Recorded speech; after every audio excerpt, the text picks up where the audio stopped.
एक भैंस घबराई हुई जंगल में भागी जा रही थी। एक चूहे ने पूछा, क्या हुआ बहन, कहाँ भागी जा रही हो?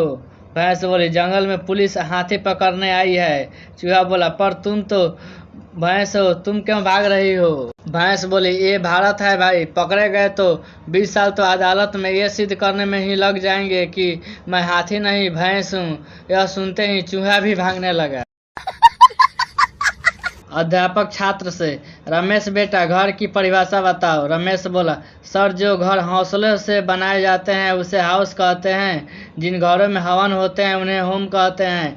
जिन घरों में हवा ज़्यादा चलती है उन्हें हवेली कहते हैं। जिन घरों में दीवारों के भी कान होते हैं उन्हें मकान कहते हैं। और जिन घरों के लोन की किस्तें भरते भरते आदमी लेट जाता है उन्हें फ्लैट कहते हैं। और जिन घरों में यह भी पता ना हो कि बगल के घर में कौन रहता है उन्हें बंगला कहते हैं। अध्यापक अभी तक आईसीयू में है।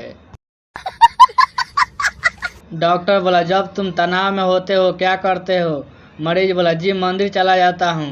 डॉक्टर बोला, बहुत बढ़िया, धन्यवान लगते हो। मरीज बोला, जी नहीं, लोगों के जूते चप्पल मिक्स कर देता हूँ, फिर उन लोगों को देखता रहता हूँ। उनको तनाव में देखकर मेरा तनाव दूर हो जाता है। कुछ लोग शादी इसलिए नहीं कर रहे हैं कि बीवी पीटती है। अरे पागलो, कर लो, डेली थोड़े पीटती है, कभी कभार पीटती है। एक बार एक व्यक्ति ने किसी संत से पूछा, हम ईश्वर के आगे सिर क्यों झुकाते हैं? तो संत ने बड़ा सुंदर उत्तर दिया, हमारी चिंताएं हमारे मस्तिष्क पर निवास करती है और जब हम ईश्वर के आगे सिर झुकाकर प्रणाम करते हैं तो चिंताएं हमारे मस्तिष्क से गिर ईश्वर के चरणों में पहुंच जाती है और हम चिंताओं के बोझ से मुक्त हो जाते हैं। ठंड में आधी रात को बाथरूम जाने के लिए गर्म रजाई से बाथरूम तक का सफर, वो भी ठंड किसी मिनी बनवास से कम नहीं लगता। खुद को कभी बेकार मत समझो, आपकी कार्बन डाइऑक्साइड से पेट जीवित है। पत्नी कह रही थी, अगर करवा चौथ का गिफ्ट बड़ा होगा तो मैं आटा की छलनी से देखूंगी, अगर छोटा हुआ तो चाय की छलनी से देखूंगी। आर्थिक मंदी का मारा मैंने भी कह दिया, तुम सुई की नोक से देखने की तैयारी करो। कल एक शादी में भोजन करने गया, आंखें नम हो गई। उनकी नई नवेली बहू, मझली और बड़ी बहू सभी घूंघट में थी।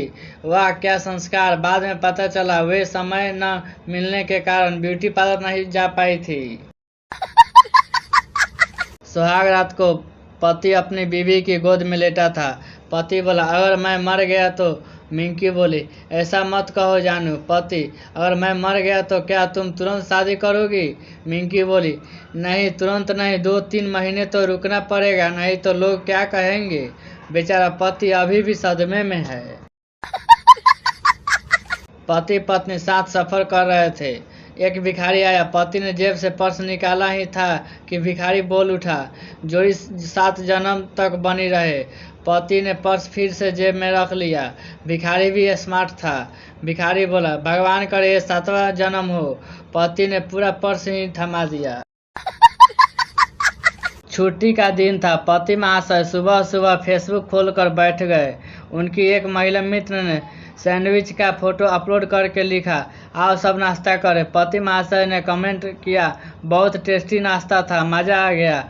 पत्नी यह कमेंट पढ़ लिया और पति को नाश्ता ही नहीं दिया। 4 घंटे भूखा रखने के बाद पत्नी बोली, लंच घर पर करोगे या फेसबुक पर?